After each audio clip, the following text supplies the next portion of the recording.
Hello learners, welcome back to my channel The Economics Hub. So learners, today we will discuss about second part of chapter first, that is introduction of macroeconomics. As you all know that इसका जो first part है हम already discuss कर चुके हैं, जिसमें हमने macro economics का मीनिंग कंसेप्ट डिस्कस किया था और माइक्रो एंड मैक्रो इकोनॉमिक्स में डिफरेंसेस को डिस्कस किया था। तो आगे के जो टॉपिक्स हैं वो हम आज डिस्कस करते हैं। तो हमारा फर्स्ट टॉपिक है scope and significance of macro economics. It means हम इस लेक्चर में ये डिस्कस करने वाले हैं कि मैक्रो इकोनॉमिक्स का स्कोप क्या होता है और उसकी इम्पोर्टेंस क्या होती हैं। सो स्टार्ट करते हैं स्कोप से।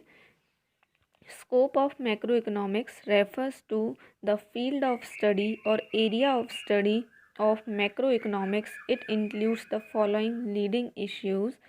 It means कि मैक्रो इकोनॉमिक्स का जो स्कोप है उसका मतलब क्या हो गया कि हम कौन कौन से फील्ड में स्टडी करते हैं। जिस भी फील्ड में स्टडी करते हैं मैक्रो इकोनॉमिक्स के वेरिएबल से रिलेटेड, उस चीज़ को हम बोलते हैं स्कोप ऑफ मैक्रो इकोनॉमिक्स। सो अगर हम नॉर्मली बात करें तो इसमें वो सारे चैप्टर्स आ जाएंगे जो हम हमारी इस बुक में, जो मैक्रो इकोनॉमिक्स वाली बुक है, उसमें स्टडी करने वाले हैं। तो वही सारे इसके स्कोप आ जाएंगे। इट मीन्स हम वहाँ तक का एरिया जो है या वहाँ तक के जो वेरिएबल्स हैं उनको स्टडी कर सकते हैं मैक्रो इकोनॉमिक्स में। तो आइए स्टार्ट करते हैं। तो हमारा जो फर्स्ट स्कोप है that is estimation of national income and related aggregates.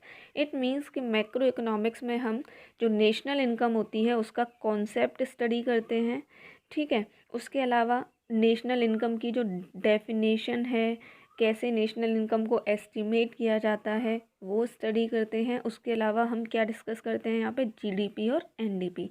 GDP means gross domestic production या प्रोडक्ट, और NDP means net domestic product. तो ये सारी चीज़ें हम क्या करते हैं मैक्रो इकोनॉमिक्स में स्टडी करते हैं। तो ये हो गया हमारा फर्स्ट स्कोप कि हम क्या करते हैं नेशनल इनकम और उससे जो रिलेटेड एग्रीगेट्स हैं उनको स्टडी करते हैं।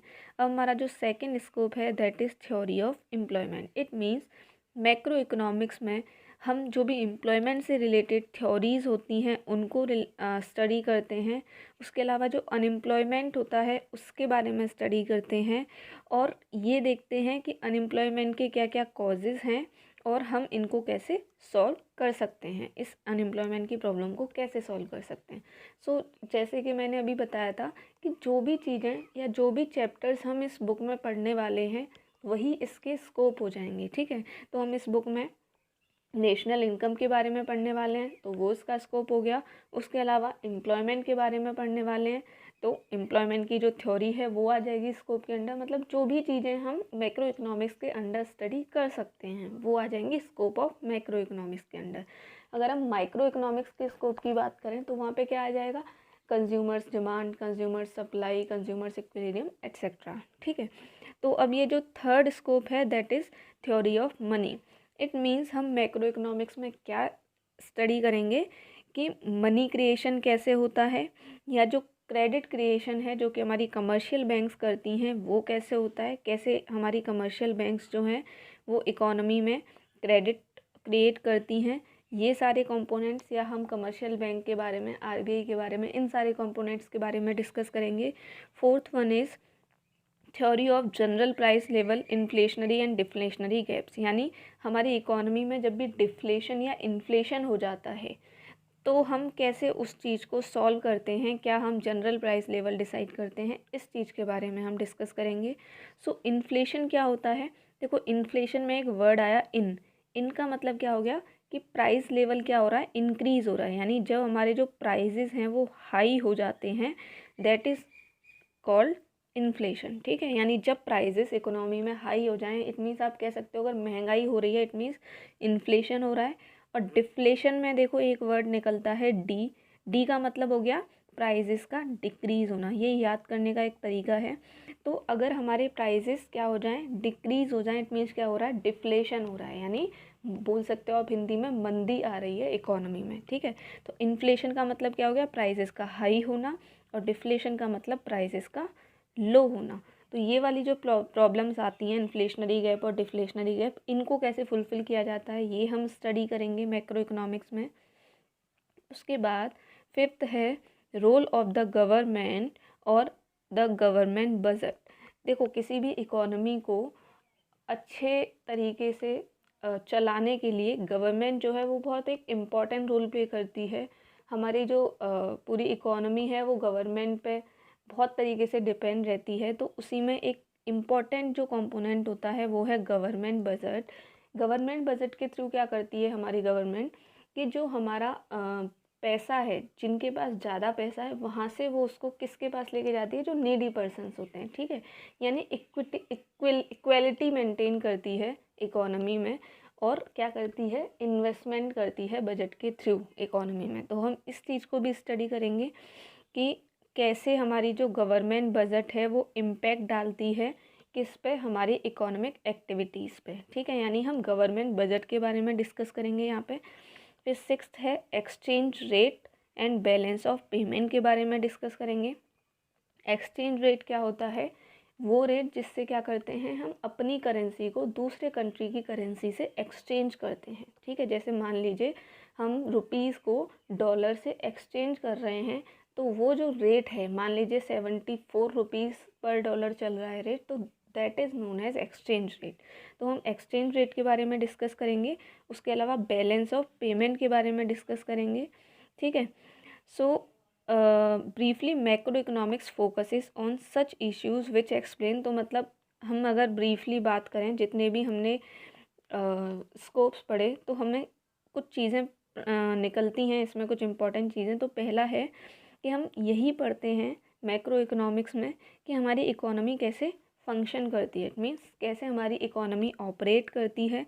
उसके अलावा how it can be managed so that social welfare can be maximised. It means हम, या आप बोल सकते हो गवर्नमेंट या जो फाइनेंस मिनिस्टर्स या जो भी हैं, वो कैसे इकोनॉमी को मैनेज कर सकते हैं ताकि क्या हो सके, सोशल वेलफेयर मैक्सिमाइज हो सके।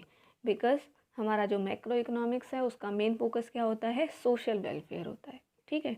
और माइक्रो इकोनॉमिक्स का क्या होता था, पर्सनल गेन होता था। तो इसीलिए मेनली यही चीज़ें निकल के आती हैं स्कोप से, कि हम ये पता लगा सकते हैं कि हमारी इकोनॉमी कैसे वर्क करती है और वो कैसे मैनेज की जाती है, या उससे हम सोशल वेलफेयर को कैसे मैक्सिमाइज कर सकते हैं।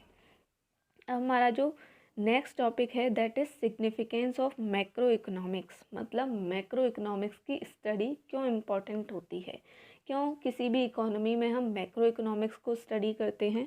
तो उसमें कुछ चीज़ें हैं या कुछ क्वेश्चंस बोल सकते हो आप, उन क्वेश्चंस का हमें आंसर मिल जाता है मैक्रो इकोनॉमिक्स को स्टडी करने से, तो वही उसकी सिग्निफिकेंस कहलाएंगी, ठीक है। तो पहला है कि हम क्यों स्टडी करते हैं, क्योंकि हमें पूरी इकोनॉमी का डिस्क्रिप्शन मिल जाता है, मतलब पूरी इकोनॉमी के बारे में पता चल जाता है कि इकोनॉमी किस टाइप की है, कितनी नेशनल इनकम है, क्या इनकम लेवल है, पर कैपिटा इनकम क्या है, मनी कितना है, ये सब मतलब एक ओवरऑल डिस्क्रिप्शन मिल जाता है हमें। इसलिए हम क्या करते हैं, मैक्रो इकोनॉमिक्स को स्टडी करते हैं, ठीक है। अब क्या क्या डिस्क्रिप्शन मिलता है, सबसे पहले estimation of national income reveals the nature and level of economic activity in the economy. जैसे कि हमने स्कोप में फर्स्ट पॉइंट में पढ़ा था कि हम मैक्रो इकोनॉमिक्स से क्या कर सकते हैं, नेशनल इनकम को एस्टिमेट करते हैं। तो जब किसी भी कंट्री की नेशनल इनकम एस्टिमेट हो जाती है या नेशनल इनकम निकल के आ जाती है, तो हमें ये पता चलता है कि उस कंट्री में इकोनॉमिक एक्टिविटीज़ का लेवल क्या है, मतलब किस टाइप की इकोनॉमिक एक्टिविटीज़ हो रही हैं। अगर कहीं पे नेशनल इनकम बहुत हाई है, किसी कंट्री की इनकम हाई है, इट मीन्स वहाँ पे जो इकोनॉमिक एक्टिविटीज़ हैं वो एक अच्छे स्टैंडर्ड की हो रही हैं। और जहाँ पे नेशनल इनकम कम है, इट मीन्स वहाँ पे जो इकोनॉमिक एक्टिविटीज़ हैं वो उतनी ज़्यादा अच्छी नहीं हो रही हैं। तो हमें एक नेचर पता चल जाता है हमारे इकोनॉमिक एक्टिविटीज़ का। फिर सेकंड है study of unemployment reveals the magnitude of the problem and the way it can be handled. मतलब अगर हम अनएम्प्लॉयमेंट की बात करें, जो भी हम डिस्कस करते हैं मैक्रो इकोनॉमिक्स में, थोड़ी देर पहले बताया, तो अनएम्प्लॉयमेंट को डिस्कस करने से पता चल जाता है कि इस प्रॉब्लम को हम कैसे हैंडल कर सकते हैं या कैसे ये प्रॉब्लम अराइज होती है। उसके अलावा गवर्नमेंट बजट हमें ये बताती है कि कैसे गवर्नमेंट जो है वो रेगुलेट करती है इकोनॉमी को, क्या क्या पॉलिसीज़ बनाती है, किस तरीके से वो अपनी इनकम को डिस्ट्रीब्यूट करती है डिफरेंट सेक्टर्स में। तो इस तरीके से हमें क्या पता चल जाता है, एक इकोनॉमी का डिस्क्रिप्शन, ओवरव्यू पता चल जाता है। इसीलिए हम मैक्रो इकोनॉमिक्स को स्टडी करते हैं। ये पहली इम्पोर्टेंस हो गई। अब सेकंड वन, सॉरी सेकंड है ये।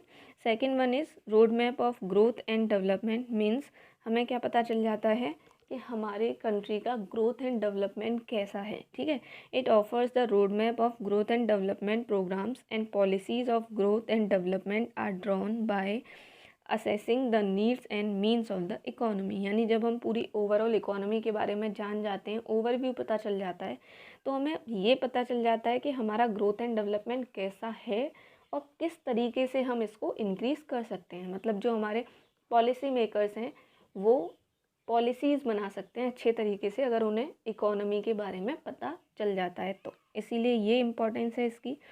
फिर है BOP, बैलेंस ऑफ पेमेंट के स्टेटस का पता चल जाता है। Balance of payment status of a country reveals performance of the economy in relation to rest of the world. Balance of trade, export and import shows our capacity to export and compulsion to import. It means क्या है कि अगर हम macro economics की study करते हैं तो हमें ये पता चल जाता है कि हमारे कंट्री का बैलेंस ऑफ पेमेंट का स्टेटस क्या है। अब बैलेंस ऑफ पेमेंट में क्या आता है, बैलेंस ऑफ पेमेंट में ये आता है कि हम अदर कंट्रीज से जो भी क्या बोलते हैं एक्सपोर्ट इंपोर्ट कर रहे हैं उसका बैलेंस क्या है। ठीक है, यानी एक्सपोर्ट्स ज़्यादा हो रहे हैं या इम्पोर्ट्स ज़्यादा हो रहे हैं, तो उसका जो बैलेंस है that is known as balance of payment. So balance of payment status of a country reveals performance of the economy. यानी अगर हम BOP स्टेटस देखें तो उससे क्या पता चलता है हमें कि हमारी इकोनॉमी की परफॉर्मेंस कैसी है। यानी अगर किसी कंट्री में इम्पोर्ट्स का बैलेंस ज़्यादा हो, यानी इम्पोर्ट ज़्यादा हो रहे हो, तो आप समझ सकते हो कि वहाँ का प्रोडक्शन लेवल उतना हाई नहीं है, इसीलिए उन लोगों को इम्पोर्ट ज़्यादा करना पड़ता है।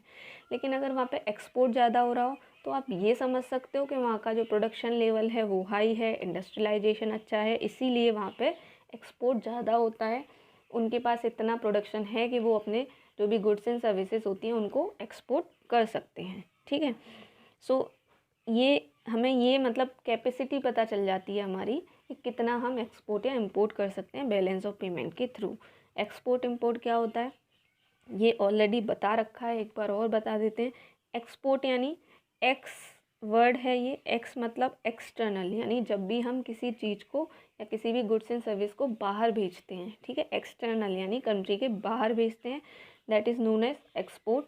और इम्पोर्ट मीन्स जब हम किसी भी चीज़ को अंदर लेके आते हैं, यानी दूसरी कंट्री का सामान है उसको अपने अंदर लेके आ रहे हैं, अपनी कंट्री के अंदर, that is known as import. ठीक है, एक्स यानी एक्सटर्नल, इन यानी यानी इन अंदर आ रहा है। ठीक है, अब हमारा अगला है problem of poverty and environmental pollution. यानी हम ये भी पता लगा सकते हैं, इसलिए भी इम्पोर्टेंट है मैक्रो इकोनॉमिक्स, क्योंकि हमें ये पता चल जाता है कि हमारे कंट्री में पॉवर्टी का लेवल क्या है, कौन कौन से रीज़न्स हैं पॉवर्टी के, या कैसे हम अपनी पॉवर्टी को मिनिमाइज़ कर सकते हैं। उसके अलावा इन्वायरमेंटल पोल्यूशन के बारे में पता चल जाता है कि हमारा इंफ्रास्ट्रक्चर लेवल किस तरीके का है, कितना इन्वायरमेंटल पोल्यूशन हो रहा है उससे।